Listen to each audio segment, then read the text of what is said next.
can't hear anything, huh?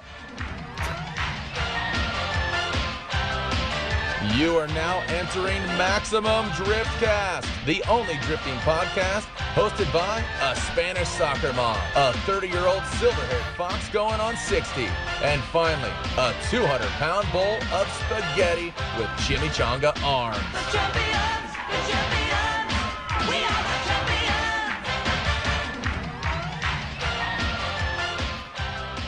And welcome to Maximum Driftcast, the only drifting podcast where we have a full-size adult baby standing behind Sam.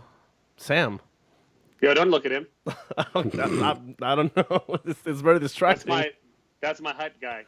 Your what? Yo, that's my hype guy. Hype me up, dude. Oh, there you go. Yeah, I'm over this bitch. Yeah, all right. Don't pay attention to him. He's All done. right, so stuff's hyped. I'm hyped too Yeah. now. Oh, It is Monday, my dude. Is he going to waterboard you? Yeah, he's wild. I can't control him. Yeah, but we're doing the show or I'm doing the show at least from my hotel room in Spokane. Oh, Spokane, Wa. always on the road. Kakatani. Like it's Kakatani, Washington is where we are hailing from on this day. Is that like is that like where Parks and Recreation comes from? That's Pawnee, Indiana, Paco. I'd Oh. appreciate it if you would show some respect. Okay, my bad. Yeah. Guess what, Sam? What? Guess who's not here?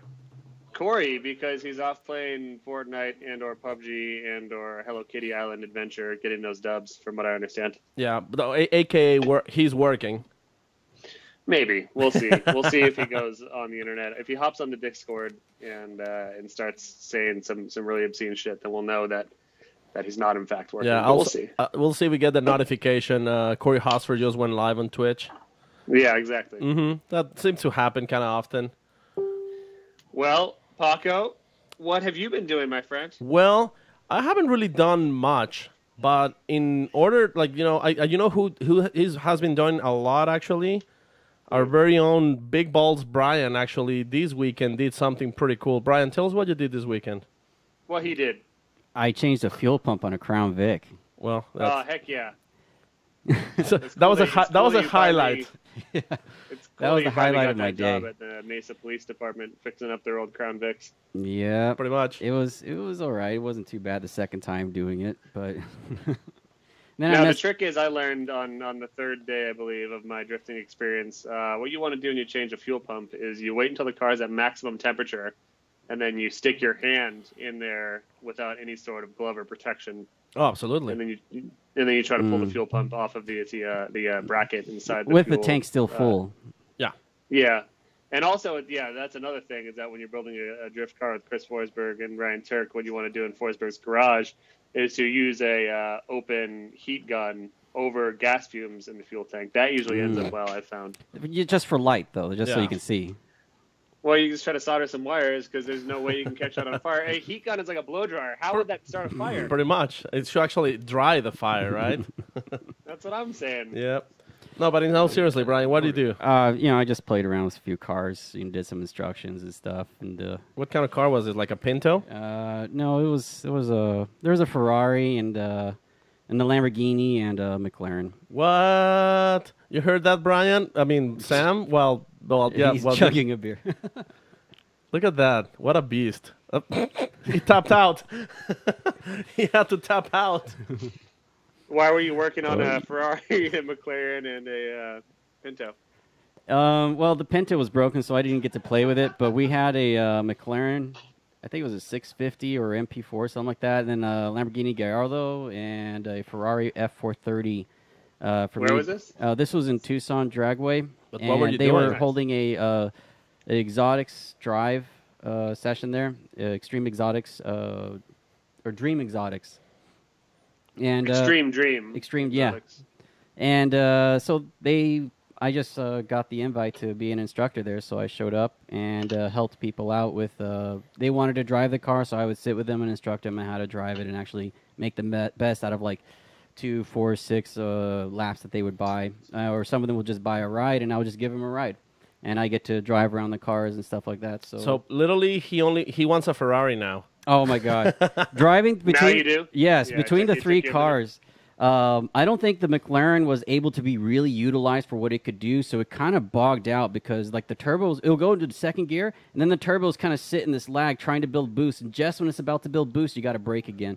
So the McLaren was. That's why I hate We McLarens, actually, man. I couldn't believe I was making the statement. Like, I don't really feel like driving the McLaren right now. I just wanted to drive the Lambo or the Ferrari because they were definitely built for that short course kind of like quick bursts of speed and being able to get around.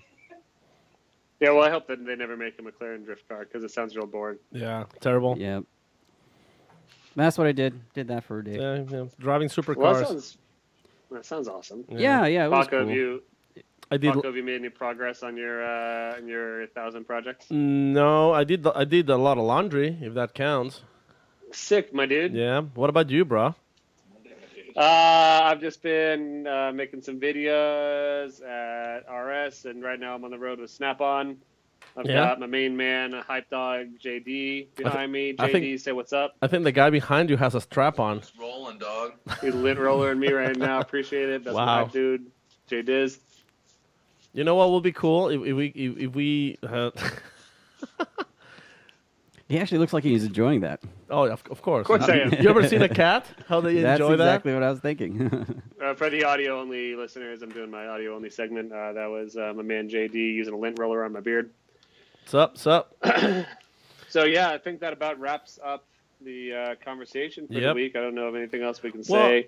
I mean, since So- we're talking about supercars, Ferraris, Lamborghinis, why don't we also like talk about America's supercar, the what's that? El Camino, What about the Ford Ranchero?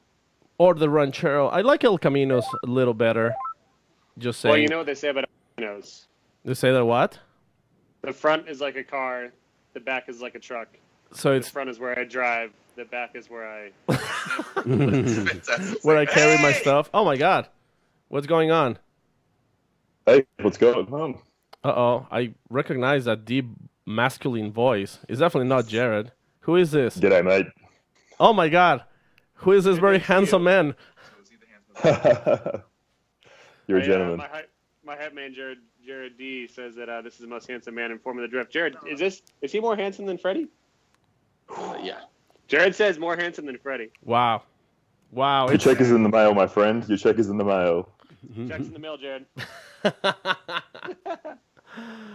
Please identify yourself for the people who are just started watching.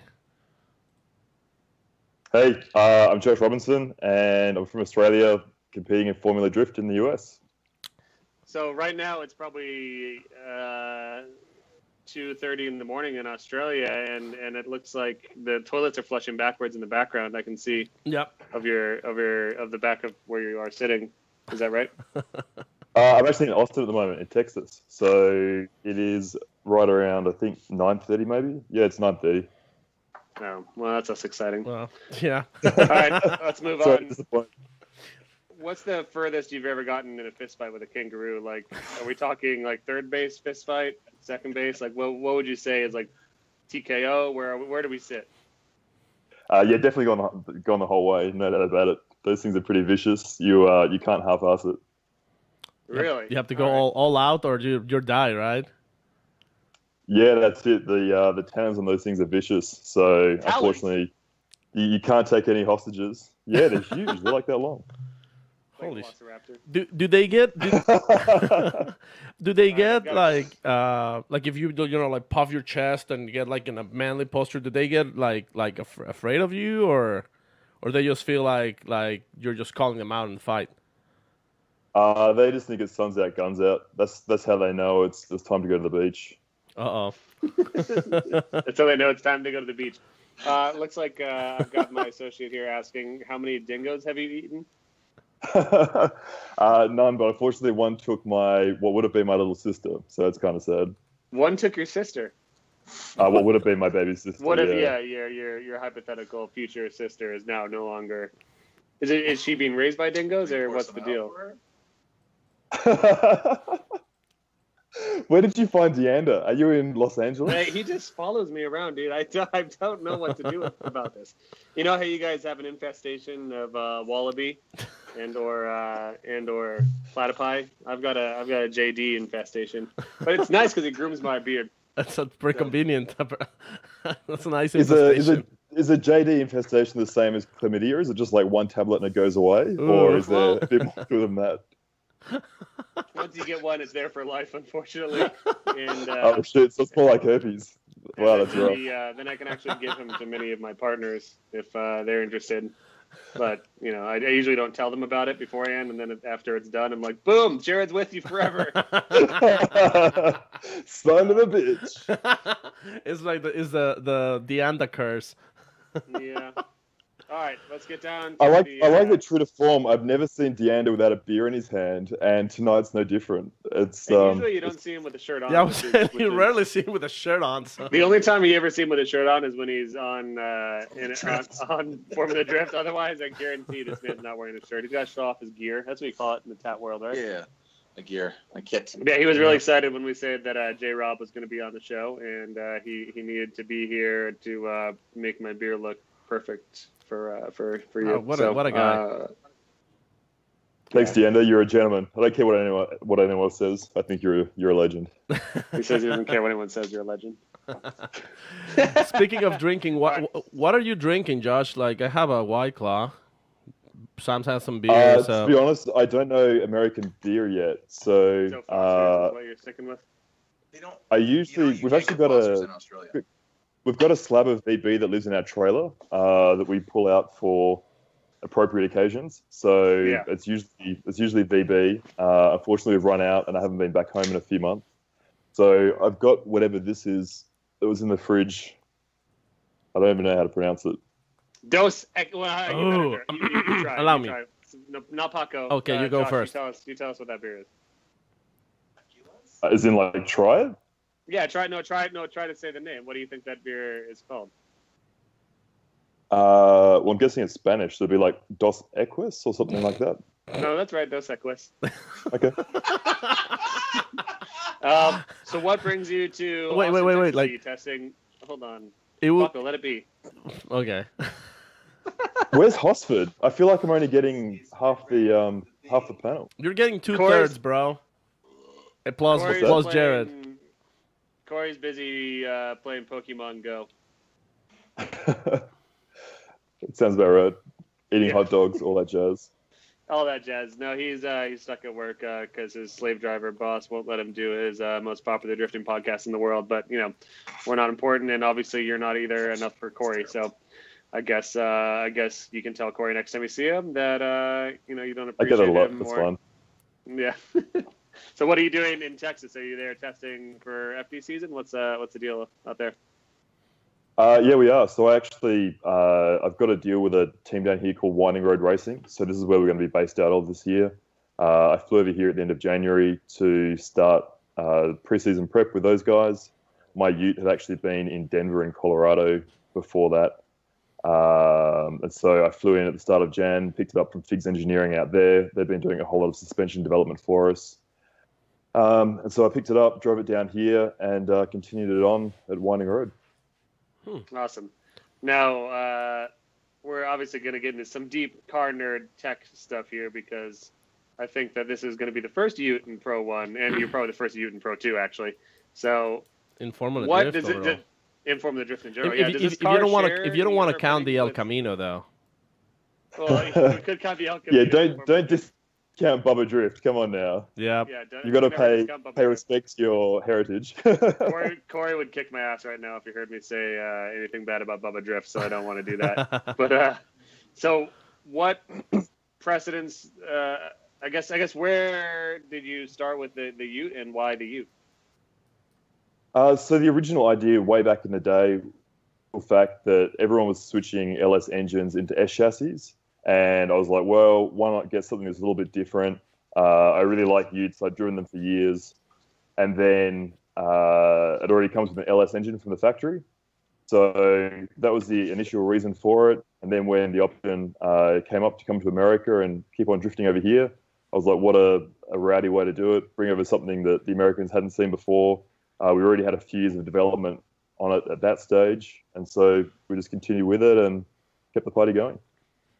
And does it share underpinnings with any American cars we're familiar with, or is it a full original chassis? It's a Chevy SS, you fucking pussy. You don't even know what you're talking about. Oh my God. All right. Podcast, you fucking Hey, nerd. Jared, maybe the fans don't know that, you know? Well, act like you know something, you dumbass. Whoa. Okay, well, Not just a beautiful face, okay? I know what I'm talking about. Okay, Jared. Jared, hold on. Let me ask you then, Jared. Why don't you tell us about the Ute? Hold on. Let's see. It seems like you can answer much better than Josh. It's a Holden Ute. It's primarily a dumb Australian car. It has it's a marsupial. It's a modern day vehicle. mullet machine, Deander. Give us some It's a modern respect. day mullet machine, and it has a front pocket on the front of it. Yeah, it's got long talons. Long strikers. talons. You get scratch your face off. Yeah, look out. It's got the things. Crikey. he's got a Barbie on the back Crikey. to throw the shrimps. Yeah, that's not a Ute. You want to see a Ute? Check out this Ute. Why don't you show us your Jesus. pouch, Jared? You don't want to see Oh my my pouch. God. All right, thanks, Jared. That's what, I've seen it before at Street Driven Tour. Oh no, you saw Jared's pouch? Yeah. Oh God. We'll keep it PG-13. Yeah. All right. Oh, yes. A lot of kids are watching this show right now. well, Anyways, where were we? thanks, So- Jared. so- Go back to your box. So Jared says it's body. It shows the body of an SS, but Body's a wonderland. and my body's a wonderland. Thanks, Jared. He said Yeah, to so share the originally- underpinnings of an SS. Yeah, so originally it's the same as the Pontiac G8, and now the Chevy SS. It has a lot of similarities to a Camaro as well, subframes and things like that. So Yeah. it's pretty similar across those three platforms. It's the General Motors Zeta chassis. And it is they come factory LS powered, correct? Yeah, that's right. So my particular one comes with an LS3 from the factory. The new, the 2017 HSV Maloos come with a supercharged LSA engine from the factory. So they're pretty awesome. Leather interior, climate control, all that jazz. Yeah. You can throw a couple of jet skis in the back, or a Barbie and a couple of shrimp, and have 700 wheel horse without too much problem. Yeah, I really I mean, dreamed it really is. with one of those. It really is the perfect vehicle because there's so many times that I've wanted to have, a bed in the back of my vehicle where I can look at the stars and get a little muddy. Well, and be able to. you know what they say, like it's the perfect vehicle for when you want business in the front, and to throw a party in the back. Right. Right. It's the mullet car. Yeah, it's a mullet car. I just don't understand So why they don't sell those here. Like, I mean, it will be a great success. You would think. Well, I know. they almost did in 2009, or 2008, 2009, and the GFC struck, and unfortunately it never got off the ground in the US. So Yeah. there is actually a company here called Hand Utes in Denver and Colorado. Those guys import them and convert them to left-hand drive, but there's a lot of work involved. It's pretty crazy, actually. So yeah, they are pretty expensive. I think they start at around maybe 50,000 US, and they go up from there. Whereas, like my Shell, for example, I bought that from a wrecker in Australia, and I think I paid $500 for it. What? Wow. What's the model year of the Ute? You drive? Mine's a 2016 Holden UTE, but there's a whole variety of models available. Some of them are a V6 or V8, and yeah, as I said before, the newer ones are a supercharged LSA from the factory. So yeah, they start at maybe 25,000, or in US dollars, maybe 20,000 US, and they go up to about 60,000, 70,000 US. That's pretty acceptable. Yeah, tell us a bit about yours specifically. What motor package you're running, and what have you done to it? Pretty much everything's done to it. It has Higgins race heads, Magnuson supercharged LS3, makes 1,000 wheel horsepower. Obviously, last year in Pro 2, we dialed that back a fair bit, just because running the tires we had to run, it was just undrivable with that sort of power. And even then, like, it was still a bit of a handful. But yeah, we made a lot of progress with it in the off season to make it more drivable. The suspension's working really great now. We put some BC racing coilovers underneath it today, and we're going out testing again later this week. So we're looking forward to seeing what sort of speed we can get out of it. That suspension that you have on the Ute, I was always curious about how, like, you know, they seem like pickup trucks usually are super heavy in the front. Are the Utes balanced a little bit more with the weight front and rear to set up suspension? Ours is still front heavy, but we've put everything we possibly can in the back. So dry sump systems in there, fuel cell. We've got a Mishimoto radiator back there. We're just about to put a new radiant fuel cell in there that'll be lighter than the one that we ran last year. But basically, all the weight we can get back there is back there to try and get that in our advantage as much as possible, but also setting it up for more weight jacking as well, just to like really get all of that suspension back. Obviously, Chelsea and Vaughan are kind of the ones that everyone knows for weight jacking at the moment. The way they set those Mustangs up is pretty crazy. Yeah. And so ours is not terribly dissimilar to that in the theory that it runs. And are there any specific benefits that you can do to your car that others can't, just due to the configuration of your layout? Potentially put a hot tub in the back. That's about it. Actually, recreational. I'm just curious, like, if there's any actual advantages. Like, I don't know specifically. I don't know the specifics, of course, of everything in the rule book. I'm just curious if there's something that you can get around because you have an open bed in the back, or you have the car design in the way it is. Not really. I mean, it's super handy in terms of getting easy access to everything. Like the fuel cells right there, the dry sump tank's right there, the radiator's right there, the batteries in the back, the fire suppression system's in the back. So everything is super easy to work on, which is really nice. But outside of that, it is a bit of a handful in terms of trying to get that weight distribution and the weight jacking perfect. And obviously the size of the vehicle as well. It's well and truly the longest and the widest and probably the heaviest car in FD. It has the longest wheelbase as well. So there's a lot of shortcomings, but it's pretty cool to see how open and accepting and how much the locals love it. So for all the shortcomings, it is still a pretty cool thing to have over here, and definitely fun to take out to the track and show a bit of car culture from back home. So what is the wheelbase of it? I think 108 inches. What was the weight that you came in at? Aiming for? We wanted to get it as close to 3,000 pounds as we could, but we're still a ways above that. Wow. So you need to actually do some lightning? Yeah, we have. We've taken over 300 pounds out of it in the off season. Yeah. So we're doing everything we can. We've got a lighter windscreen on the way.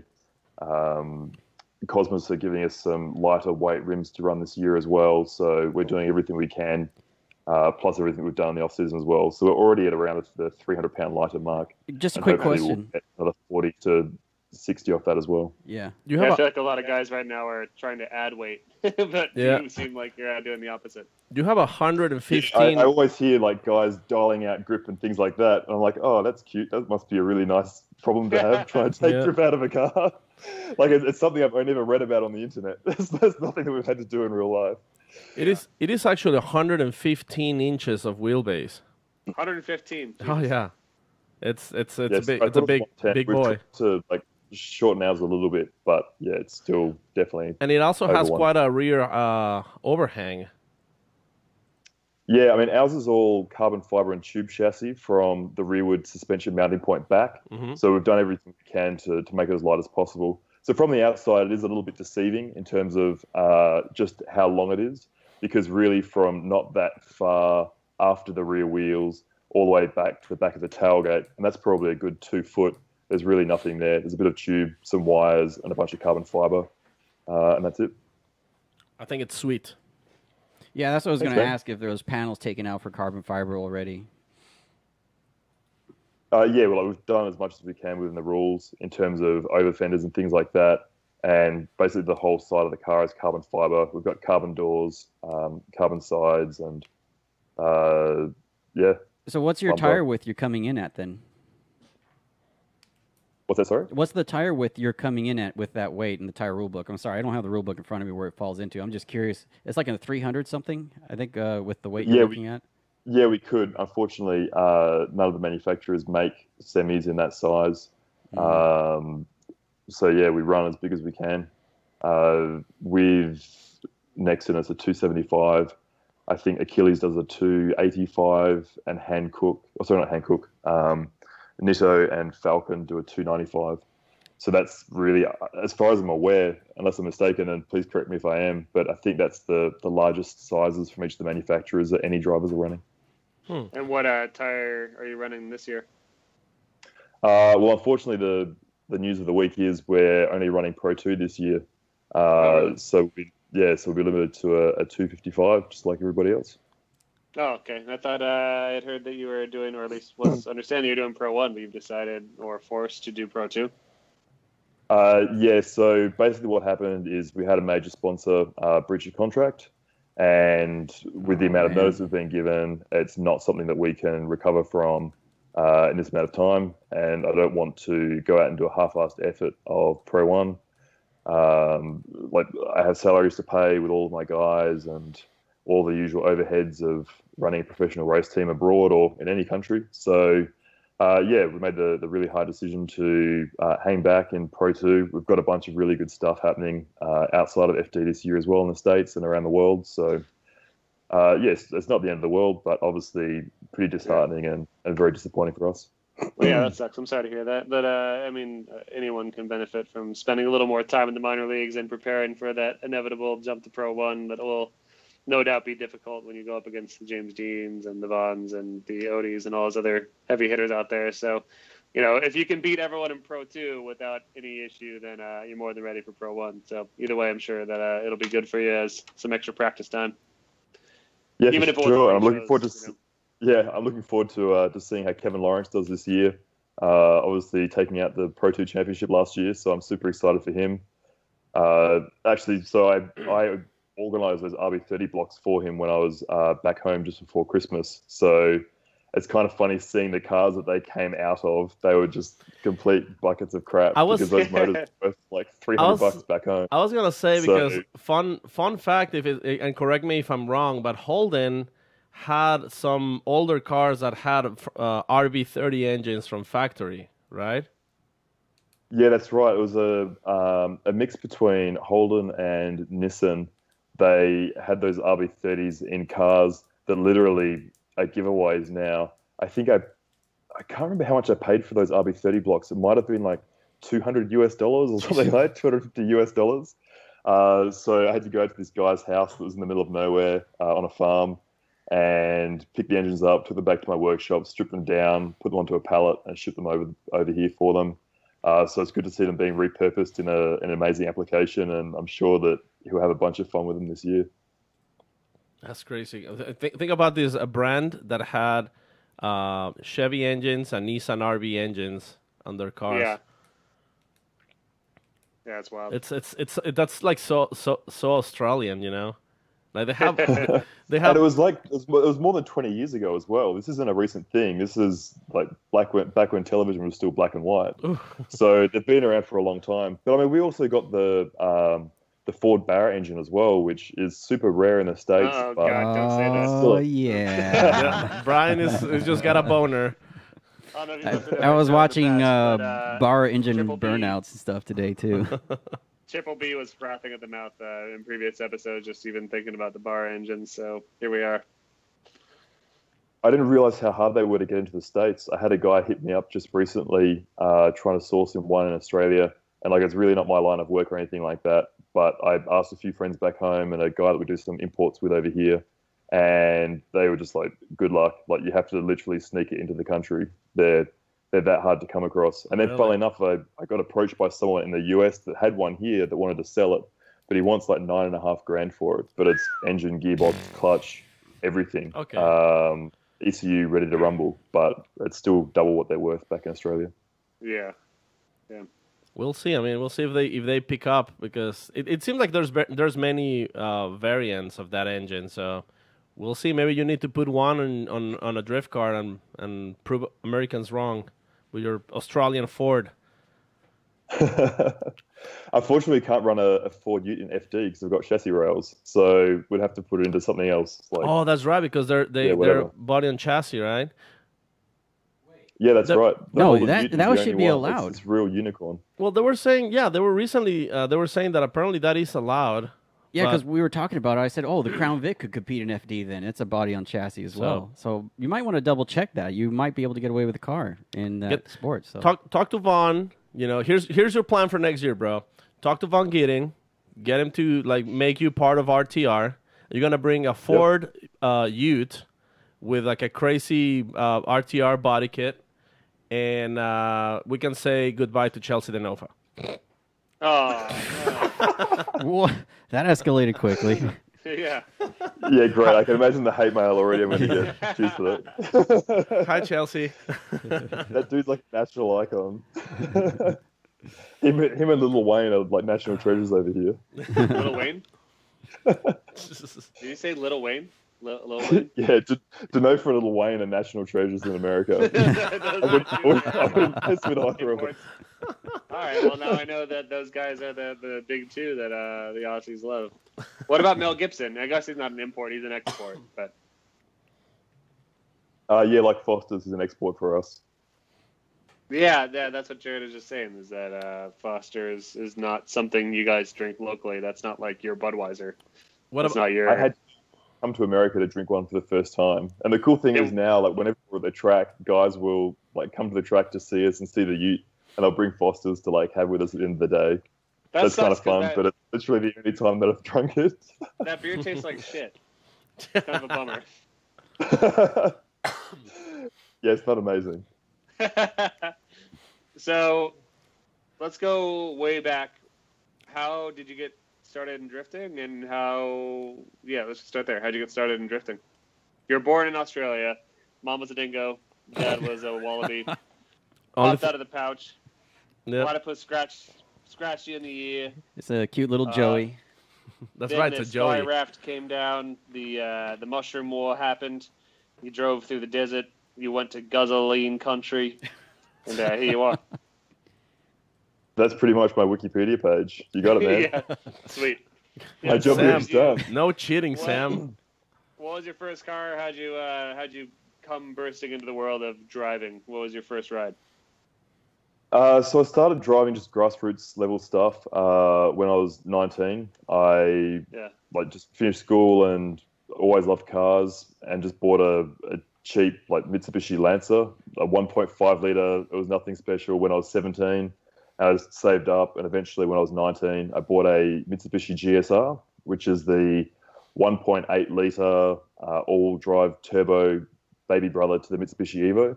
It was We were 1990 talking to JTP last week. He had one of them. a GSR or an Evo. No, he was driving DSM cars at the Illegals in Phoenix, Arizona, where I grew up, and he's another one of those all-wheel drive. What motor is that? Help me, I'm having a brain fart. 4G63, I think he had. He had the 2 liter. Yeah, 4G. He had the Yeah, Okay. 4G63T is the 2 liter. Okay, but you had the GSR Eclipse, or did they call Eclipses there or no? No, they call it a GSR. It was a 1.8 liter, which is different to the Evo GSR. So yeah, I had that for I think almost a year. I bought it when I was 19. I sold it when I was 20. I pretty quickly discovered that running 20-year-old performance cars is just an absolute money pit, and I couldn't afford it. So unfortunately, I had to sell it after less than a year, and I wanted one for as long as I could remember. So yeah, sold that. But while I had it, I started doing grassroots level motorsport, just local autocross events and things like that. And eventually got into a little bit of circuit racing, time attack, and quite a bit of rallying as well. So I gave it all up for a few years, and then as I got a better paying job and started a bit more money coming in, then I slowly started progressing from there. And then 5 years ago, I was working in China, and I've been reading a whole bunch about drifting and power vehicles in Japan and things like that. So I decided to jump on a flight from Shanghai to Tokyo, took the Shinkansen up to Ibisu, bought a JZX90, and sat miserably on a skid pan for 3 days in the wet and snow trying to learn how to drift. Emily and Andy took me down to Tokyo for the final round of the D1 Championship in Odaiba. I saw Naoto Suinaga-san win the D1 and Kubo-San win the whole D1 championship. I was like, man, that's pretty cool. And yeah, it all just went from there. And what was your first drift car? Yeah, the JZ, obviously, but where'd you go from there? Yeah, so it was the JZX90 in Japan, and then the following year I approached a company named Horsepower Factory in Australia and pitched them the idea of building the Holden UTE. So we did that, and it took about 6 months to build that, and then for the next 4 years I campaigned the Holden UTE in Australia and a bunch of different JZXs in Japan. So pretty much you've all been JZ and Holdens your entire time. You've never had the A86 or the S13, S14 experience as almost everyone else has had? Only mucking around in friends' cars and helping out with bits and pieces. Like, I haven't competed in anything like that. Although we're about to build a pair of Nissan 350Z school cars here in Austin, so we're getting that underway in a couple of weeks. So it'll be pretty fun to go and drive a 350Z and see what all that fuss is about. Nice. So, sorry, how do you make the jump? How do you say, like, all right, I want to go drift in the States. I want to become Formula Drift's new star. So basically, I knew that that's what I wanted to do for the past 4 years. I came over for SEMA, I think it was in 2015, and met with a bunch of companies, just walked around and talked everyone's ear off, listened to opportunities that were maybe around, and Trias offered me the opportunity to come over here and to compete with them and do a bunch of stuff. So that was me. I was just looking for a small inroad, and they gave it to me. And do you have in order to get your license, you just like apply for it, or like you send them your credentials like, hey, I'm a badass, give me my license, or what was the process? Yeah, so it was actually super difficult because FD, particularly at the time, wouldn't recognize any championship that I was driving in Australia or in Japan. So the first time I wanted to do it, they said no, like they weren't recognizing anything. I either had to go to New Zealand and do D1NZ, or they wanted me to go to Japan and do Formula Drift Japan. I flew over there and I was going to do an FD round, but there was some issues with car prep that didn't pan out the way it was supposed to. So unfortunately, I didn't make the FD round, but I met all the guys over there. I met a bunch of them at SEMA.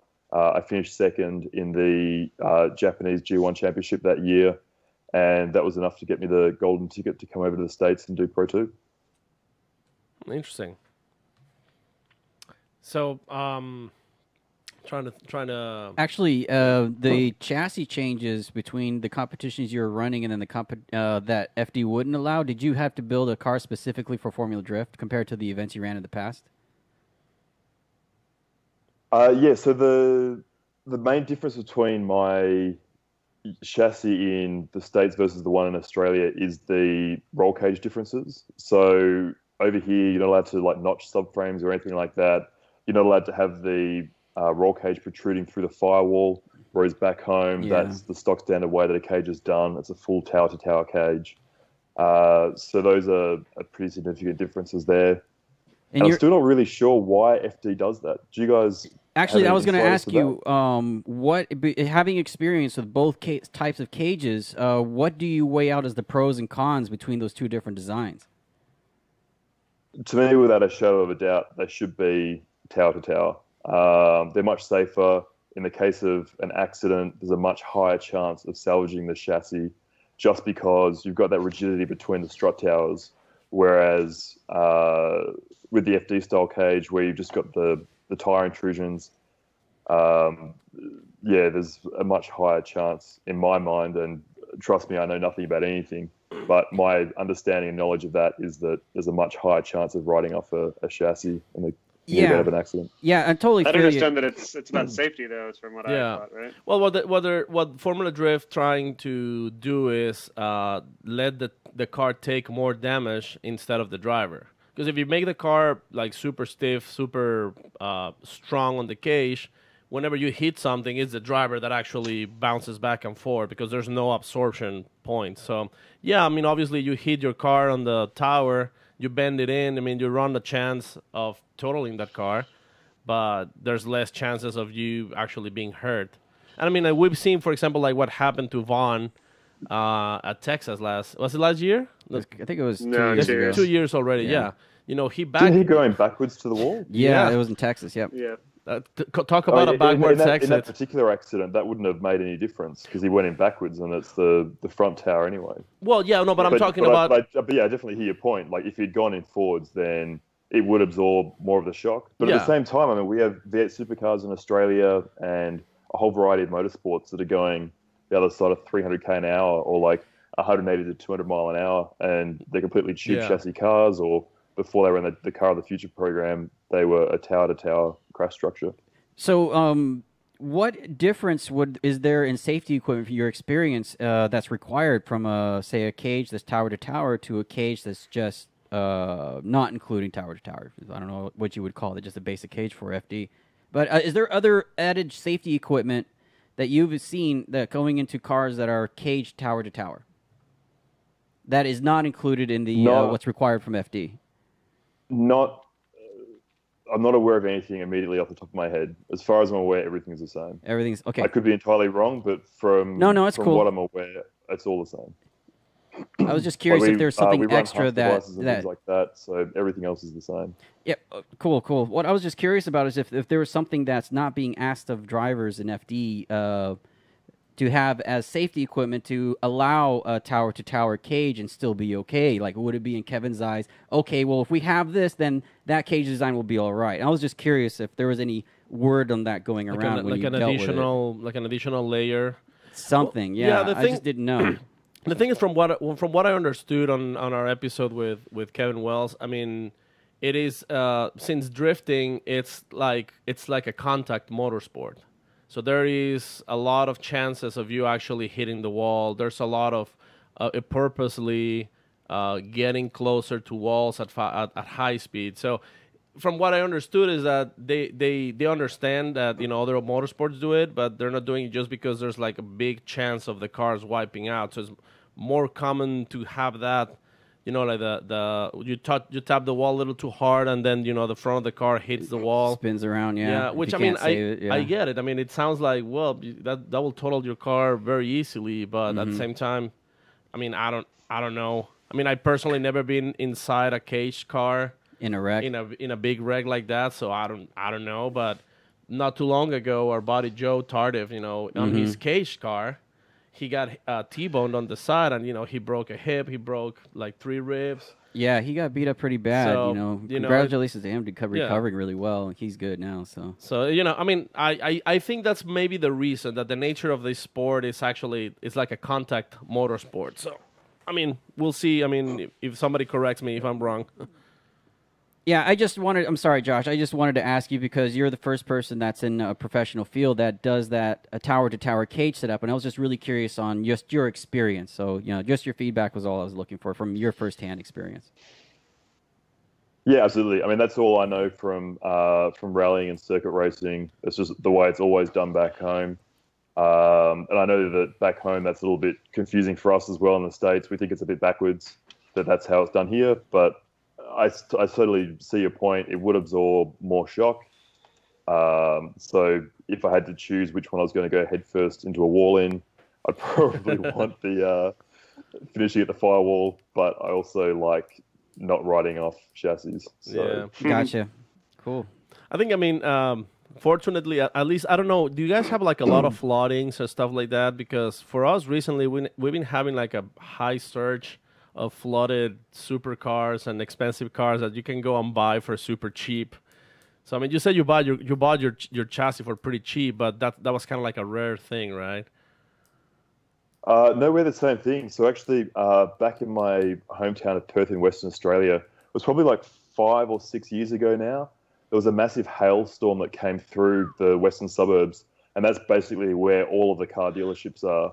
and something like $1.5 billion worth of Holy damage was done in the space of Man. 10 minutes. That happened in Arizona And so, like 5 yeah, years and ago so, or somewhere. Like people had brand new WRX rally cars and stuff like that It looked because like they a were paying golf $4 car. grand or $5 grand for them, but they looked like a golf ball just because they were all beaten on the outside. But everyone was getting some pretty sweet cars for a good year or so afterwards at the auctions. So if Yeah, that's awesome. if you had to build another Holden, would you go for another Ute, or would you do a wagon? Please do a wagon. I think wagons are sweet. I think they look super cool. I could hear a whisper in my ear. Geez, for professional drifting, I wouldn't do it to myself. I wouldn't go a wagon. I think there's some pretty cool offerings from HSV, and there's also some pretty cool ones from Chevrolet as well. So if I was to do it again, I think like a new Corvette or maybe even a Camaro or something would be fun. Camaro would be good. We haven't seen those. I don't think there's any in FD this year, is there? Yeah, they're gone since I think Macquarie and what's the last one? I think McQuarrie was the last one. And Essa and Macquarie, yeah. Why do you think that is? I honestly don't know. Well, as you might know, we have a segment on our show called "Shitting on Chevys," and we pretty much talk shit a lot about Chevy cars on drifting. I particularly I'm a Chevrolet fan. I just go with the flow. I don't think they're shitty, but I think what happened probably is that they're not. I don't think they're cheap. Like they're not. You can just find C5 Camaros still for pretty cheap. So. Okay, because you'd want to get one with the V8 right from the box. I mean, that could always be an option to just like get a flooded V6 Camaro and build that. You know. Yeah, but what I'm saying, I mean, it's not a popular car for being known for being cheap. You know, so. True. That's probably what it is. I think these days as well for FD, nothing's going to be like a factory-based engine in there anyway, or pretty rare. I mean, like JCP's running crate motors, and a bunch of other guys are, and a lot of them are running these super crazy Mass Motorsport or whatever engines. So, like, you could buy something like I did, just a bare chassis for a few $100 and start from there, because ultimately, by the time you finish, nothing's probably going to be what it was from the factory anyway. Yeah, but not only on pro drifting, like even on grassroots. Like I mean, you see a lot of Mustangs recently. You see more. I mean, I'm not that old of a Mustang. You know, still like the retro looking ones. You see, you know, like 350Zs, which are also like fairly recent cars, but you don't see almost anybody drifting Camaros. Not even the older ones. I mean, I know they're solid axle, but. I don't know. I mean, I think there's a friend, Steve. Camaros, he drifts a Camaros, fourth gen. Yeah, but Camaros just don't seem to fit that JDM bill. You know what I'm saying? Like even Mustang seems to. I've seen a lot of Mustangs with like Japanese style wheels, whatever. I don't know.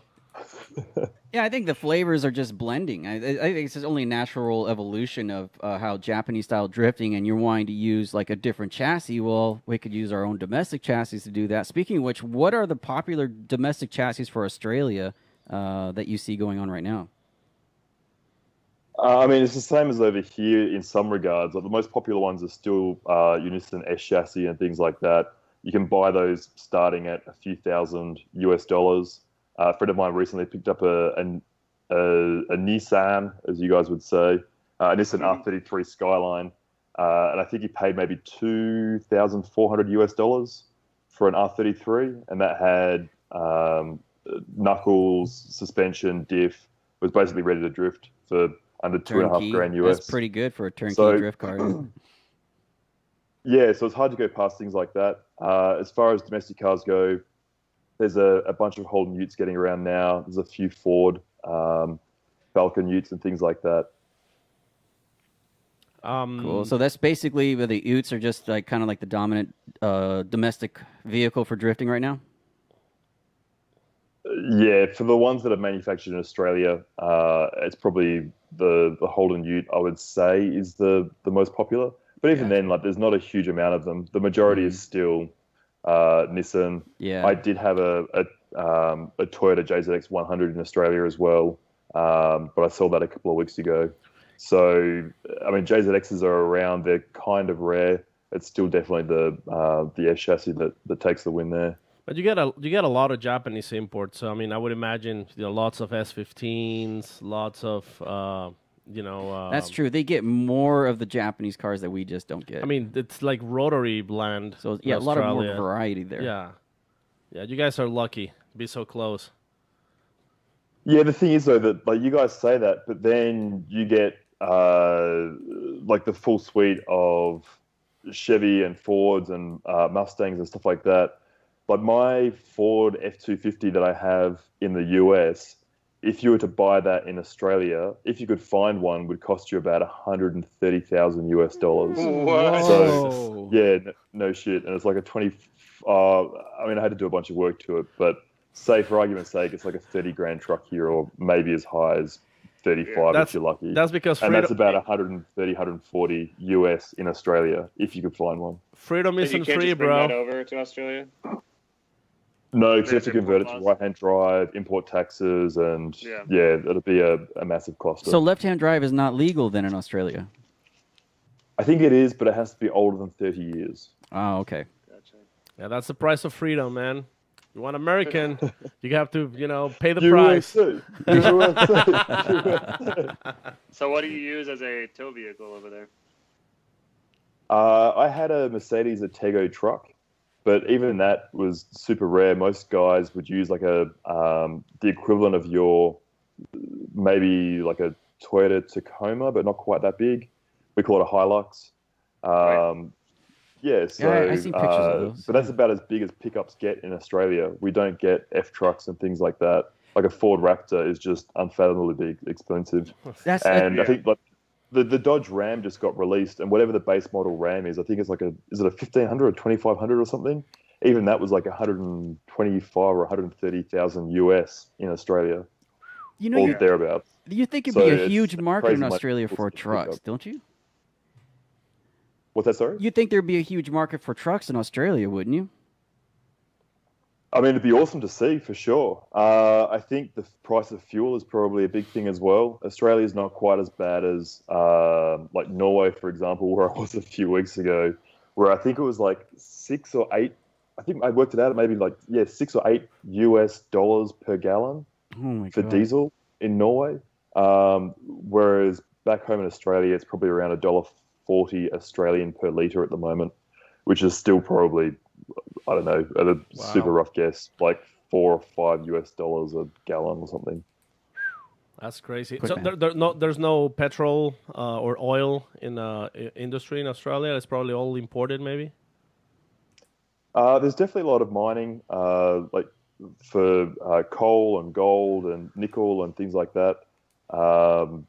There is definitely offshore drilling and things like that for petroleum. There's a bit onshore as well, but the taxes and things over there are a bit higher, and there's a whole bunch of factors that affect it. I see. And you just mentioned Norway, so I wanted to ask about Yeah, that. It you looked were- like you were just doing some ice drifting up there with the crazy Norwegians. Yeah, it was amazing. Honestly, it was one of the best weeks of my life. Just everything came together amazingly. I'm gonna have to cut together a video because some of the shit that went down was just wild. So, So tell us it like was- how that it was a good time. goes. You got an invite out there? Did you go out there on your own? Did you buy a car to drive out there? How'd you do it?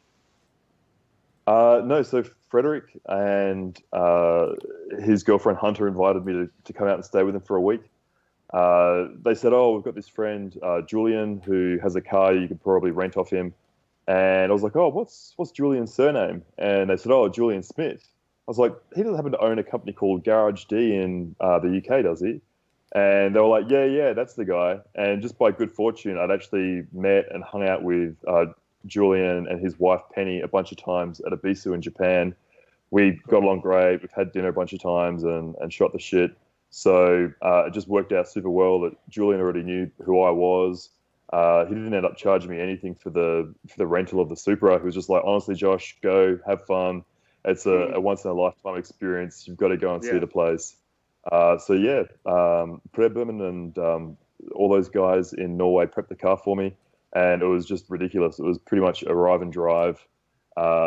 Frederick had organized a Arctic Truck Edition Toyota Hilux from Toyota for him to drive around for the week and tow his Supra, and he lent me his Toyota Hiace and a trailer so I could tow around Julian's Supra. And yeah, I repaid them by crashing it. Oh no! Tell us how that went. I think Brian is queuing the video right now to see if we can show some people, because there are some insane photos and footage that came out of that little session of you guys banging on gears and Supra. yeah. Were you driving a Supra or were you driving that little Volvo leading the pack? Depending on which video you're looking at, I was driving the one of the Supras. The guys out there, the Bildre race team, have I think 5 silver Supras now. Julian at Garage D in the UK is the guy who sources them all for them. And basically the only specification is that it has to be a silver manual Supra. And pretty much they've got a standing back order for as many that he can source in the UK and ship over for them. They're just stockpiling them. So I think someone somewhere in there told me a story about how that was like the most popular color or something like that. And the UK has a bunch of them. And they're all making their way across thanks to Asbo and his mates. So there's a good stockpile in Norway. Nice. That's awesome. I think Brian has the video almost ready. Let's see. Let's check it out. Because this, if you are listening, we really recommend you to go check out all this footage.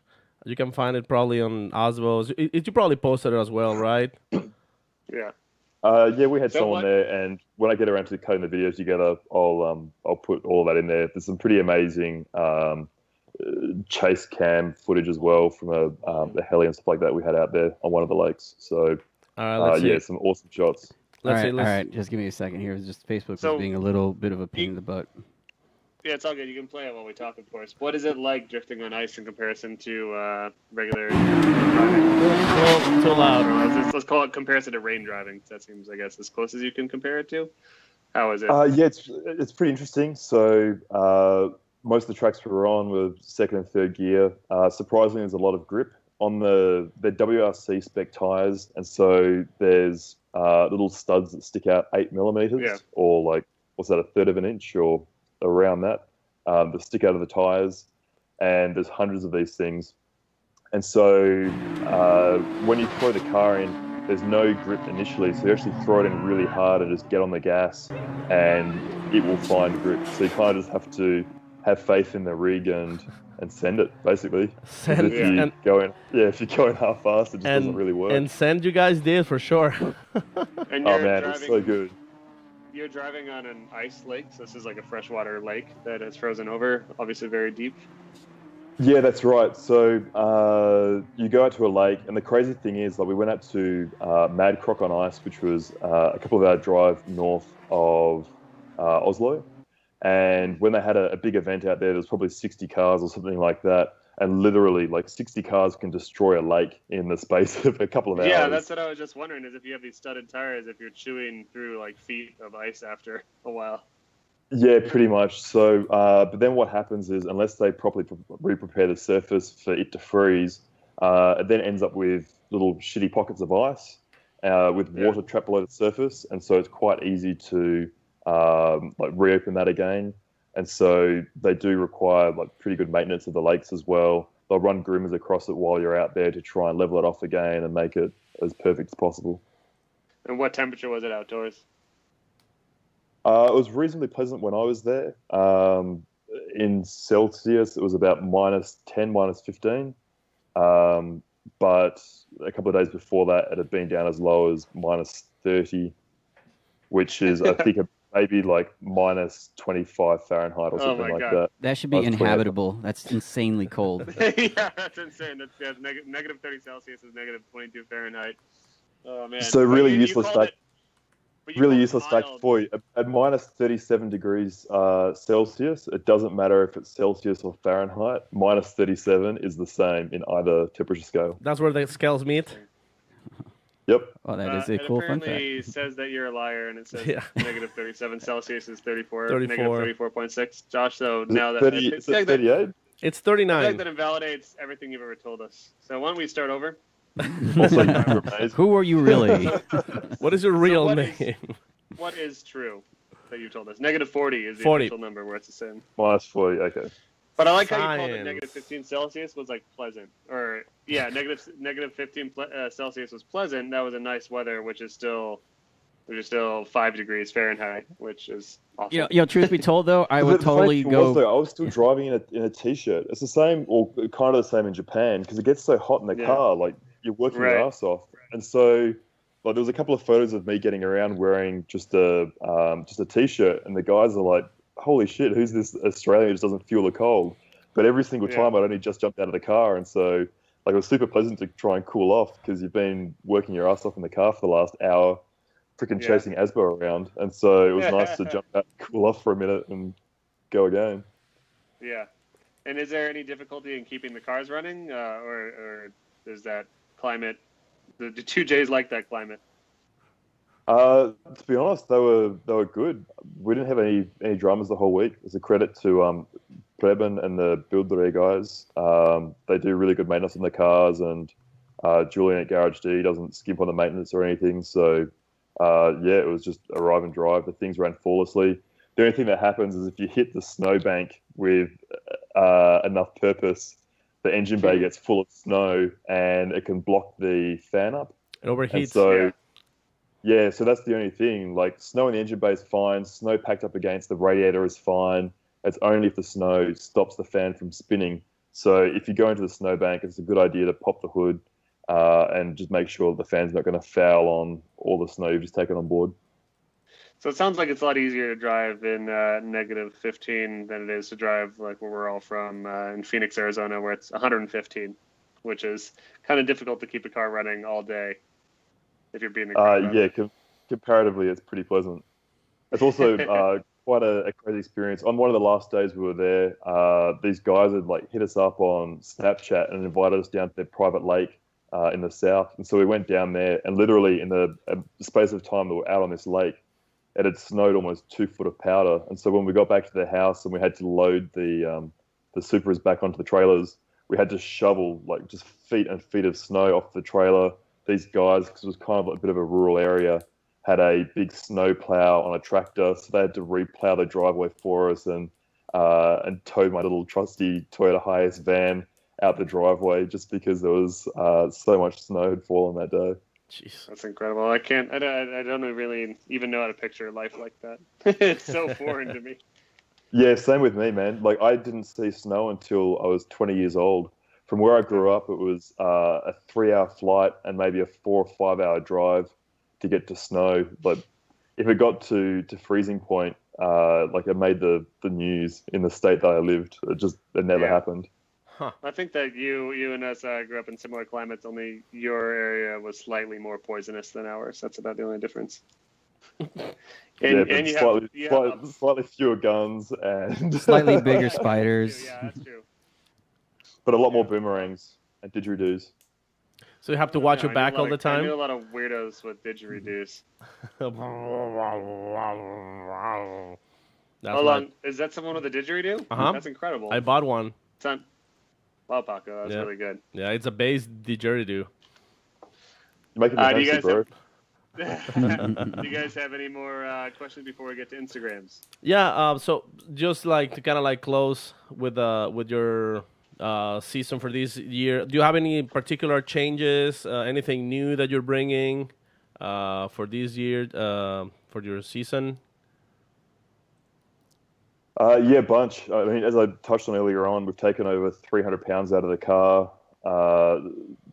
We've done everything. Like, Figs has redesigned all the arms for us. Cosmos have given us lighter wheels. We're running the Radium Engineering fuel cell and fuel parts now as well. We're changing the windscreen, running a thinner, lighter front bumper. BC Racing have hooked us up with some pretty special new suspension as well. So we're doing everything we can to just make the thing as light as possible. And that's definitely been one of the things I've really enjoyed about being in the States, is seeing the development here, and the industry is just crazy. Like back home, like there's definitely a bit of that, but largely a lot of it I feel is from like products that we buy overseas. Like a lot of guys will run Wisefab and stuff like that on their chassis, whereas here, like there's a lot of that as well, but there's also huge industry and a really solid knowledge base of guys that have been running professional level drift cars for more than a decade. So that's something that I've definitely enjoyed, getting to see and learn all about the crazy art of making a car crab walk around corners. Nice. Well, you guys have any other questions, Brian? No, I'm good. I'm cool. Good. Cool. Well, we're going to get to the Instagram questions here. These are fans who we asked if they had any questions for you on Instagram, and they're usually really good, really in-depth, very mature, and always to the point. So let's start with Big Halkowski. Would you rather fight 100 platypus-sized Kristops or one Kristops-sized platypus? And I think he means platypi. So 100 platypi-sized Kristops or one Kristops-sized platypus? Kristoff's is a similar size to a platypus, so yeah, I'll just roll with that. So just one platypus then? Okay. Yeah, I'm just. I had no idea that platypi. I had no idea that platypi were that big. That's news. They're to me. about the same size as an alligator or a crocodile. What? That's not true. Yeah, those bastards are big, man. All right, let's bring. No way. No, seriously, have you ever seen the Discovery Channel? Like 9 out of the 10 things in the world that want to kill you are in Australia. Do you Oh, watch I know National that. Geographic? Come on. We all are So- Steve Irwin fans, and we know you're lying, bro. Growing up in Phoenix, like I've dealt with tarantulas and black widows, and I've been stung by scorpions multiple times. I've seen rattlesnakes, but I fucking hate spiders. Snakes are fine, I guess, but like I think the spiders are the issue I have, and you guys have the worst of the worst spiders, I imagine, right? To be fair, man, like I don't remember the last time I saw a kangaroo or an emu or like anything that wanted to hurt me living in a city in Australia. Like it's not around. Really? Really? I think that's honestly like that's one thing that entertains me so much about being in the States is everyone's just like, oh man, Australia is so dangerous, but like we have none of the stuff that you guys have over here. Like Really? Yeah. Even in the city in But, like- Phoenix and in the city in Texas, like there's huge spiders. But that's the thing, like, drink driving is nowhere near as prolific back home as it is here. Like, guns are very strictly Non-existent, regulated. man. Well, Yeah, like all the things that Americans stereotype as being dangerous in Australia and why they would never go there is honestly like it's not even something that I would ever give any consideration to. Yeah, Texas Like- sounds far more dangerous than Australia these days. So you're, So we're gonna find a tourism for Australia sticker on your Ute after this, right? Yeah. Funny you should say that. Actually, I had a meeting with them last week at South by Oh! Southwest. There you go. so are you trying? Well, are there you you trying go. to say that like big burnouts is not a thing either? Oh man, the burnout culture in Australia is impressive. Oh, so If that's. you want to see someone pop a set of tires, come down under. Oh, That shit is legit. I know a thing or two about popping tires. I mean, there's a few videos of the minivan. I mean, Sam got one in beautiful 4K resolution. It's a 4-cylinder, 125 horsepower minivan. Popping So the pop tires. tires. Popping the tires. Brakes caught on fire. Sam was pissing his pants. I think the van With caught on fire joy. too. You with joy, of course. Yeah. So we know a thing or two. Actually, We're actually building. I should probably be a little bit vague about this, but we're building a car this year that hopefully will maybe be finished around SEMA time. That will do Australia justice for burnouts in the US. Oh my God. Can't That wait. should be a bunch of fun. Better and it's be a Ute of sorts. It's pretty out there. It better be a Ute of triple stack sorts. supercharger, something crazy like that.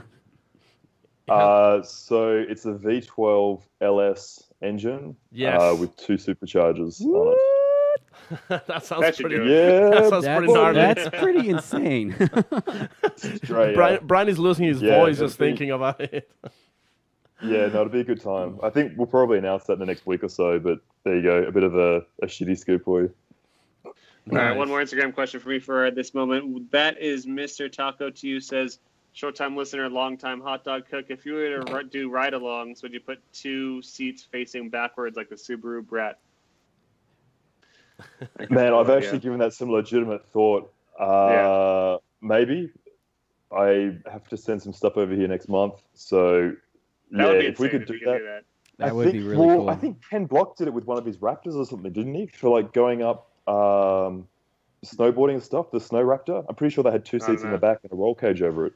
But that's not So- drifting. I can only imagine drifting, though, facing backwards with just huge plumes of smoke coming out and just the jarring movement of being not only in the back of a car versus the front of a car, but also not seeing the turns as they're happening. So you have like no idea how to brace yourself. But that's Gotta be a lot what of fun. that's what happened on Von Gideon's truck.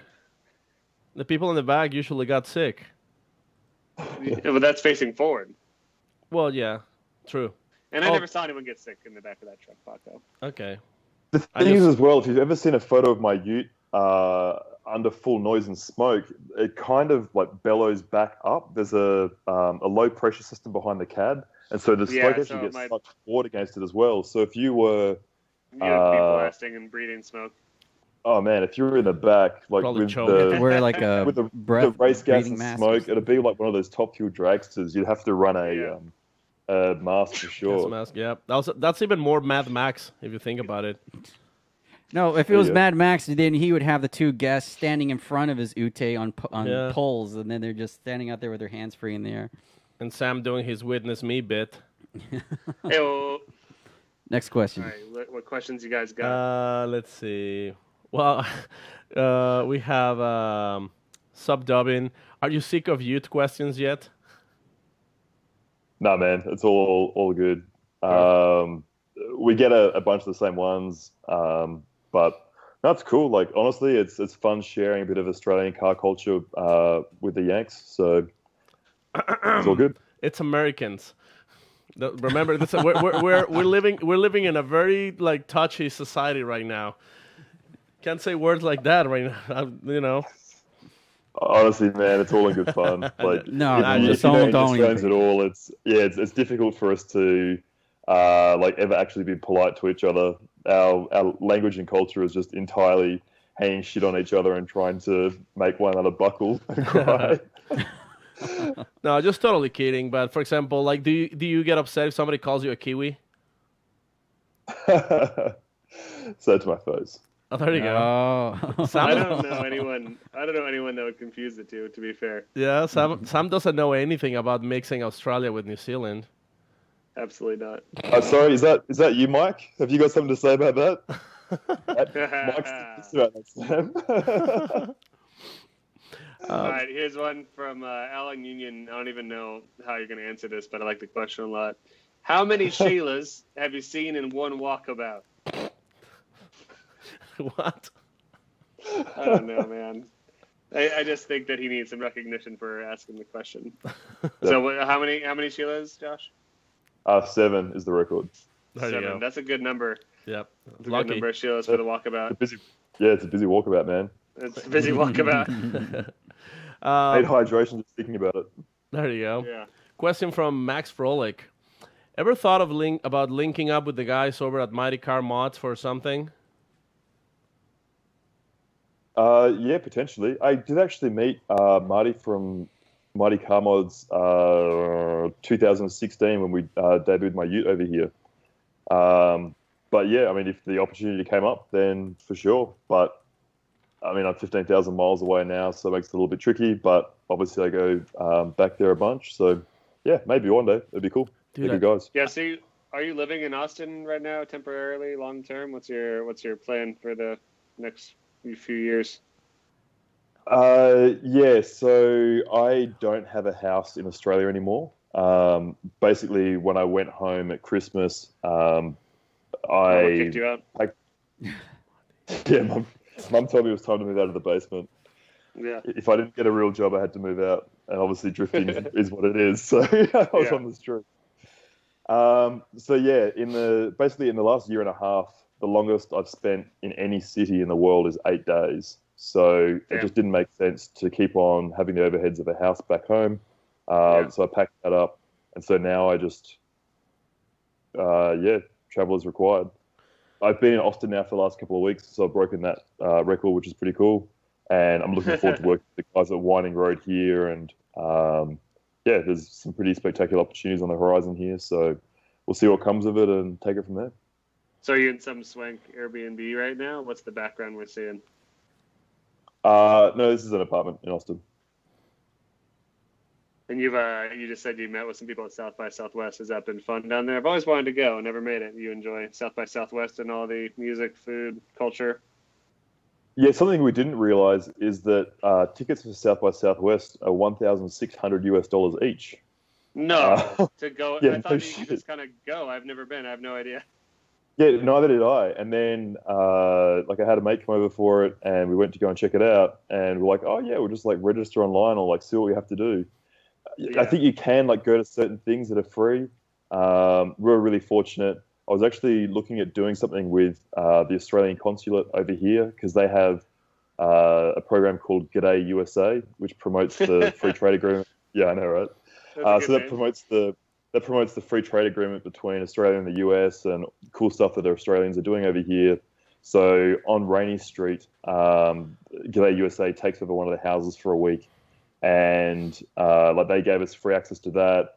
I met some amazing guys back home from all different companies. Like this one of the general managers of Qantas, which is like our equivalent of American Airlines, it's our national airline.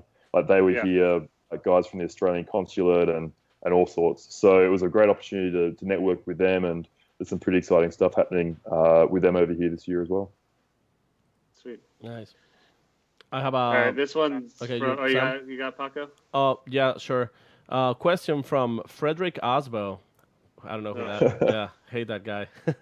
Is he a Pro-Am driver? Yeah, I think it's like No, aspiring. His question is, It's probably my other Instagram.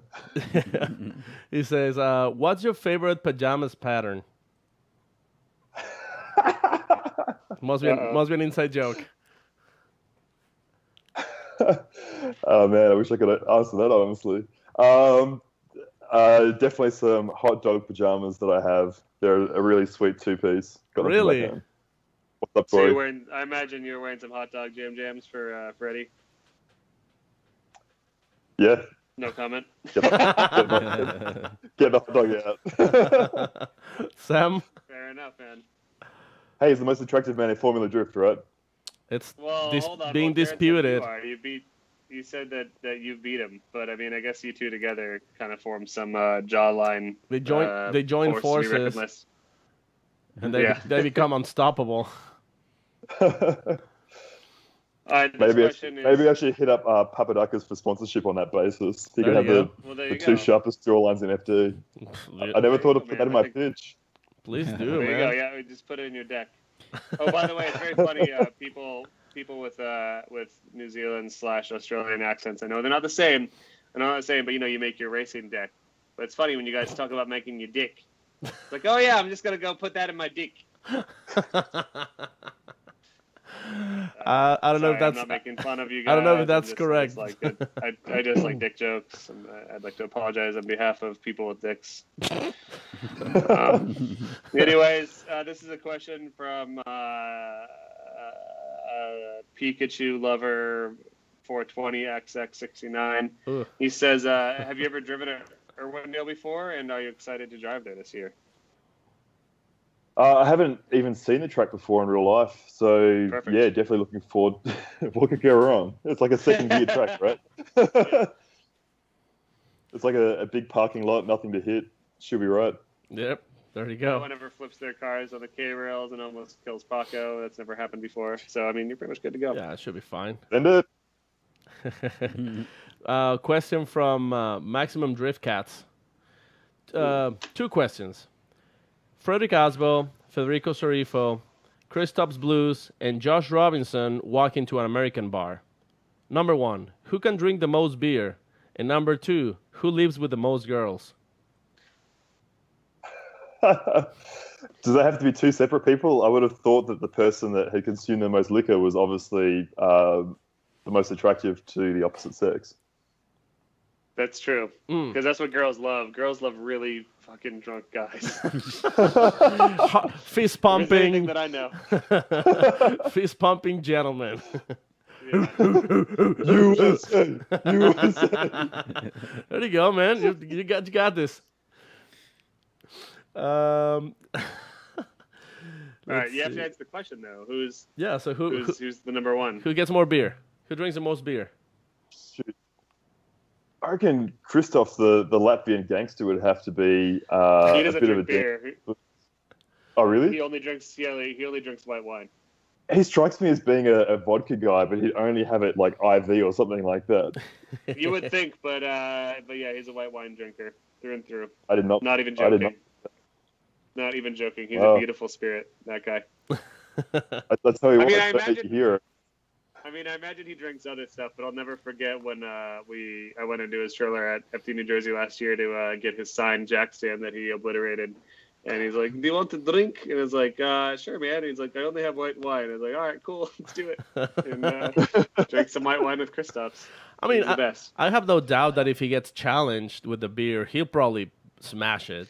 Oh yeah, I mean, I don't doubt that. I don't know Federico, but I imagine he only drinks red wine out of a pizza calzone. I guess he would drink it out of.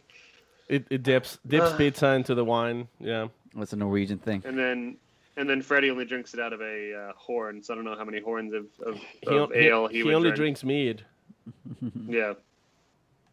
Well, I guess Freddie confided to me that the reason that he came to the US was because he'd seen Baywatch on TV as a kid. So I'd have to assume that he'd be fairly dangerous if he was single. Yeah, I can see that. Well. So Yeah, well, I guess Josh Robinson gets a beer. Yeah, I guess Josh Robinson gets the win. Yeah. Cool. I get a head injury from walking into the freaking doorway as I walk out of the bar. Ah, Oh, there yeah. you go. How tall are you? Like 6 foot 12 inches. Holy, That's that's 7 feet. 7 feet. Those are two separate measurements. Well, but Yeah. in American, that's an equivalent of 7 feet. Foot?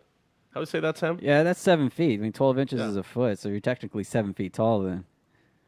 I think you missed How the many? joke. How many? Oh. No, I got you. I got the joke. I wasn't gonna. Yeah, beat- Sam would have. Sam's on the money. Explain the I joke. wasn't gonna.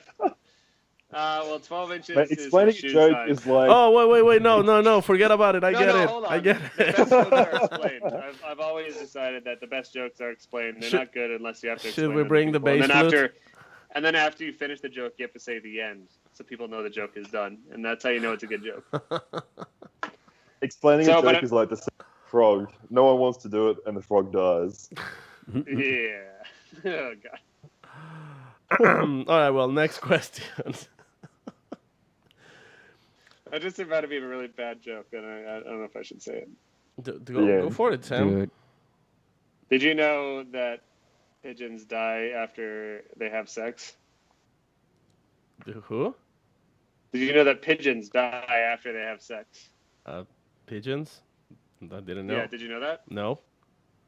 Well, at least the one that I fucked did. All right, I'm out. You win. I can see victory.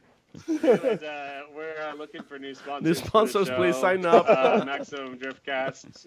If you guys know any AAA companies, we're looking for someone like Target or Lowe's. If you guys want to sponsor the show, we're here. Well, actually, we have a new sponsor, it's Toys R Us. Because Toys R Us? Yeah, they know Just we're for kids. a very kid-friendly show.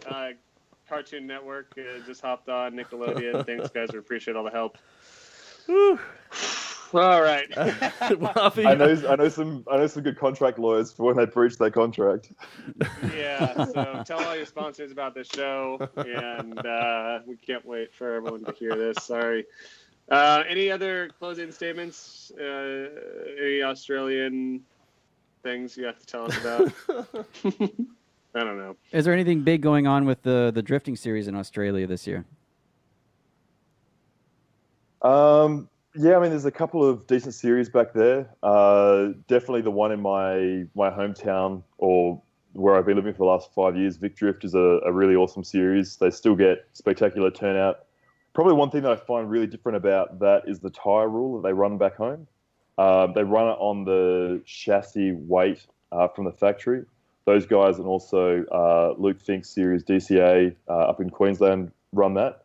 So something like an S chassis, for example, can only run a 235 wide street tyre, so like not even a semi-slick. So that's something that's kind of interesting back home. That is interesting.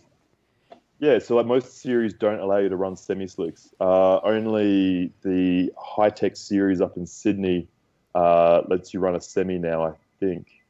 an 80 GP when they run events, which is a little bit hit and miss at the moment. And you, But like my Ute, for example, I could run a 265 wide tire, but again, it wouldn't be a semi-slick. It'd be a street tire. interesting.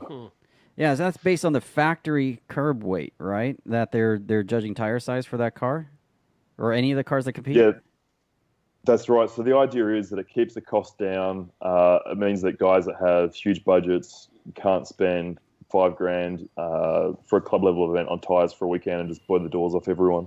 So I think it has its pros and cons because it's great for back home, and it means that it keeps the cost down. Like Vic Drift can get up to 100 drivers for a club level competition on the weekend, which is just insanity for the size city that it is. But it also makes it difficult, I think, if any of those guys want to go over and run interstate or overseas, to then go and run like much grippier cars. It means there's a bigger gap to bridge because they've got that, or that they don't have that experience. So I think it's awesome for the grassroots stuff, and it means that guys can afford to do it for longer and things like that. But yeah, it makes it harder for those guys to then go and pursue a high level of drifting abroad. I see. We have a couple of hot questions from the Facebook chat live viewers here. Tommy, Pat Gooden's crew guy, asks Josh if he remembers the first time he met Pat Gooden at the Pike in Long Beach. I do. Uh-oh. I think probably my favorite memory from that night, I met Jared Deander for the first time, and literally within 3 seconds, well, yeah, it was actually, but Okay. yeah. So it was a warm introduction to the States for sure. His mate's wife was like, "I want to see the tall Australian guy with no shirt on," and like I had a few beers in me. And I was like, "Oh, hey man, I'm Josh," and like met Jared for the first time, and then like just tugged on his shirt, and magically it came off. And so then we're standing at the back of the Pike with like Jared with no shirt on, and he's like getting all rowdy, and yeah, it was a shit show. It was a good time. Sounds about right. Yeah. Are you going to be at the Pike this year? Been there. Yeah, man, it's a good time for sure. So you are going to be at Definitely Long see you Beach? there. Hell yeah! Yeah, man, 100%. Long Beach is amazing. And Sweet. I got one more question from Logan man. Ask him if he has ever played Goon of Fortune. Oh shit! Can I explain this to you guys real quick? Please do. Yeah, because It's a national. It's a national treasure. I'm a huge fan of drinking games. So what is Goon of Fortune? All right, so super quick. We call it a bag of goon, like those silver bags of like shitty $5 wine that you buy at a liquor I store. love bags of wine. Yeah. Okay, so we call that a bag of goon, right? Okay. And then if you're in your like backyard of your house and you've got one of those rotary style clotheslines, we call it a Hills hoist. I think it's an Australian invention. What do you guys call it? We don't have those anymore. We use dryers. I know what you're talking about, though. I know what you're talking about. I've seen those. It's like a merry-go-round kind of style. So you've got the rotary style clothesline, and on Australia Day, everyone stands around the backyard because it's our summertime. So you stand around the Hills hoist clothesline, and you pick up a bag of goon, and then one person spins it, and the bag of goon flies around the circle, and then wherever it stops, that person has to drink. But wait for it, it's called Goon of Fortune. That would make sense. Oh my god! All right, so I have never wanted to go to Australia more. Like, there's a lot of reasons why I wanted to go, but if I could just somehow get there and play Goon of Fortune, that would make my life. So we play in the States here a game called Slap the Bag, and what we do is, it comes in a box usually. So you take the box and you rip it apart, and you have the bag of wine. And the game is you hold it up for your mates, and they slap it as hard as they can, and then they drink from it. So, like, force it? It's much less of a sporting event. Yeah, no, it is, though, because you just got to slap it as hard as you can. And I guess the intention is to break it. I think we've only ever broken the bag once. Do you double bag, or do you just, like, raw dog it if it breaks? No, I mean, it's just really hard to break the bag of wine, so you slap it as hard as you can. But it is something really rewarding about just giving it a good whack, A good like slap. really as hard as you can go, and it makes a loud noise, and then you drink the wine. It's really simple. Huh. Yeah, but that's it. That's how we play Well, if drinking games with bags. of If wine Which here. which rounds of FD are you going to be at this year, Sam? All of them. I'll devise a system so that off the awning of my trailer we can hang a bag of goon, and we'll get who was it? Like Christoph's, Freddie, me, and Federico. Yep. Yeah, and we'll play a round of Goon of Fortune There at my you go. trailer. That sounds incredible. Let's do it. All right. yeah, I mean, like if I'm not mistaken, Well, also, that might also have more of a place at Grid Life. And are you going to Grid Life this year? I mean, if you promise to play Goon of Fortune with me, I will drive the will. 2,000 points to get there. let's do it. I will always play Goon of Fortune with you. Every round, I'd say maybe before you drive even, let's play. Yeah, I mean, really you see me dialed. drive. I need something to steady my hand. Yeah, exactly. Yeah, actually, I mean, one of the things that was very characteristic of your pits is that you pretty much had like a backyard barbecue. You had the Barbie, you had the pool, You have a shrimp, you had the white wine. you had the mommy in the pool, you had like the people drinking and partying. Like it was like a good time. Was that like totally planned or it just happened? Like, is it just I think it just happened, man. Like, it's a pretty full-on weekend, and definitely, like, that was one of the cool things about doing Pro 2 is because we would finish up on the Friday night, and then all day Saturday, like, we really just had to, like, put in an appearance and meet some people, and then we got to go and watch the pro guys run. So, yeah, like, after we were off the clock on Friday night, it was just a great time. Everyone would always cruise past the pits and hang out and shoot the shit, and yeah, it was an absolute blast. And Corey is finally here in the chat, and Corey wants to know when you're going to play the all-American game of butt chug. Can you guys explain that one to me? Oh, So it's what you very want to do is, this is really easy. So it works best with airplane bottles if you've got a tight fit. Otherwise, you can kind of go with a larger. Corey, for example, uses you have a Costco. Do you know what Costco is? Yep, cost cow. He uses a Yep. Costco-sized bottle of Zima. And what he'll do is he'll throw that 80 I ounce. don't know what Zima is. Okay, Zima is like a really cheap Malt light liquor. malt liquor, and he'll put that straight up into his bum. Well, And what you want to do is cartwheel, and as you cartwheel, you kind of chug through your butt, and then it makes you drunk. but you have to do And a that's sit. Corey's. In order to install the bottle, you have to do a handless sit down first, Yeah, and then that's the you other part of the clench. game. But if you clench too hard, you might risk breaking the bottle. So you have to clench Yeah, just the see. right amount. It's really tough. It's an art, but I'm sure Corey can show you at first round when you guys go head-to-head in Pro 2. Dude, I've just paid my FD fees for the year. Like, my ass isn't that tight anymore.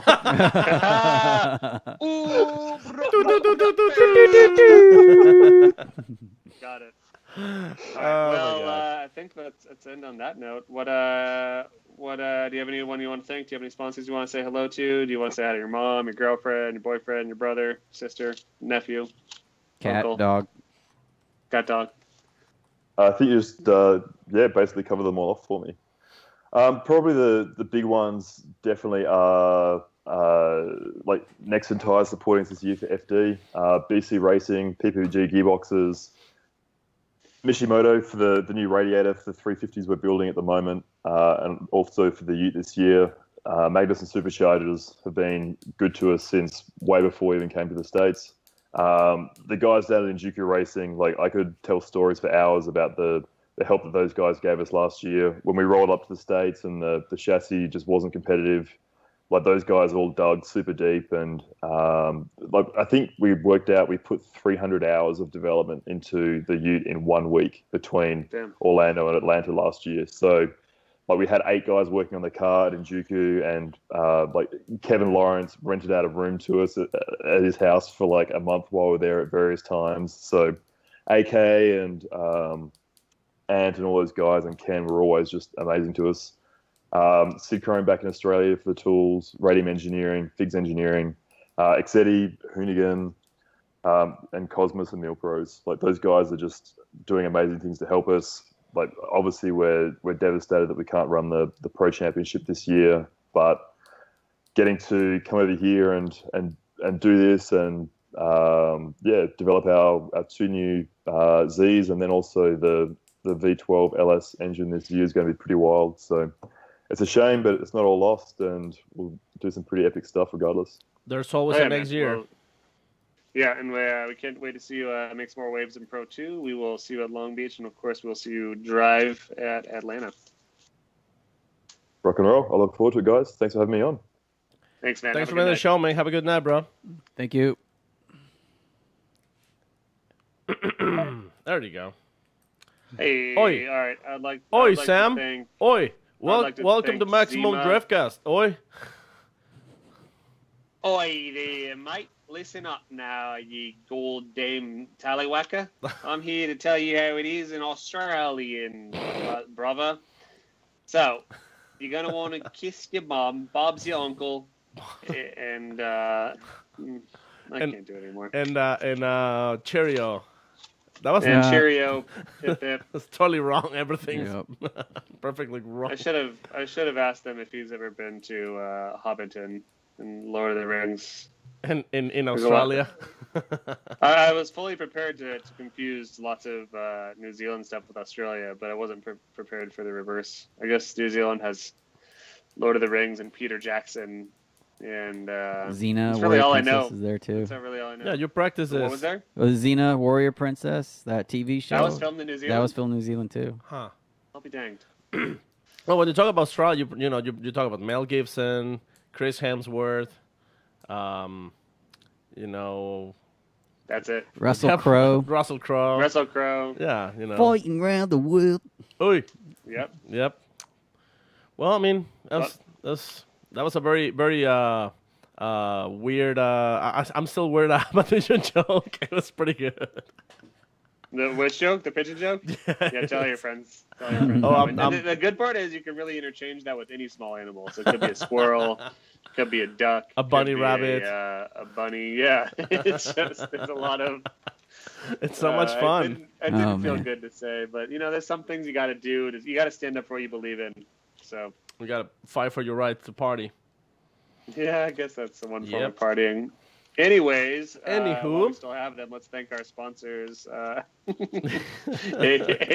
Intakes. Thanks, dudes. You guys, what else we got, Paco? actually, they are the MVPs because they tolerate our show.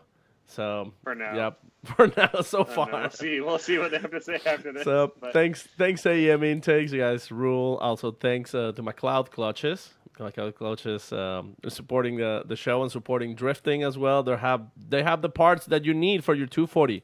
So if you need something for your car, go get McLeod. Also thanks to Motegi Wheels. Motegi Wheels are becoming part of the Maximum Driftcast. And and also the Patreon, because Sam, tell us about the Patreon. Patreon is a way for you to fund Paco's growing drug addiction. He's been And- really getting into crocodile lately. He's been buying it from Christoph's. So I don't even know if that he knows what crocodile is. It's a really bad drug. Don't look it up. There's bad photos on the internet. Yeah. But yeah, thank you for the Patreon supporters. Even $1 an episode makes a difference. Or if you want to give us $1,000 an episode, that would also make a bigger difference. Yeah. But It's just we're a not gonna slightly ask. like we will think of you as slightly higher. Yeah, but you get nothing more. That's it. Or actually, no, that's not true. If you become a $1,000 Patreon member an episode, I'm sure Paco will let you sleep in his bed. Yeah. Can we put that as a Patreon goal? Yep. Does he get to sleep upside down or like? I like you already just assumed it's a he. Is that wishful thinking, Paco? I mean, I was. You were trapped. Got me off guard. Ding, ding, ding. I'm gonna go to bed Zinger. in my tiny Spokane, Washington hotel room and hope I don't get stabbed. And Watch out for naked Jareds. They were pretty into you tonight. He's still behind me. He's actually underneath my chair right now. Don't look. Don't look.